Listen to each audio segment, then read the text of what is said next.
How to redeem Shein gift cards online. Hi everyone, I'm here to assist you today. Without any delay, let's jump right in. First, open Shein app or Shein in your browser and log into your account. Then click on the product you want to purchase. Then at the bottom, click on Add to Cart. After you have added the product to your cart, scroll upwards and you will find a shopping cart-like icon at the top right. Click on it, which is cart. Then click on View Cart at the bottom.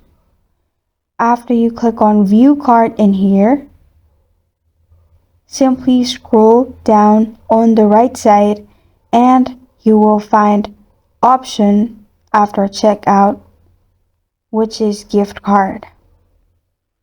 Here you can type in the gift card number and then the other passcode like icon in the gift card, which is 4-digit, and then press on link.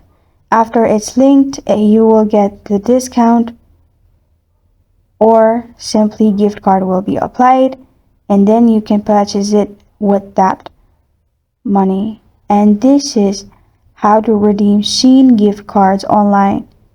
Thank you for joining me today. If this video helps you out, please leave a like and subscribe for more. Got a question or want to suggest a topic? Comment below. Thank you for watching.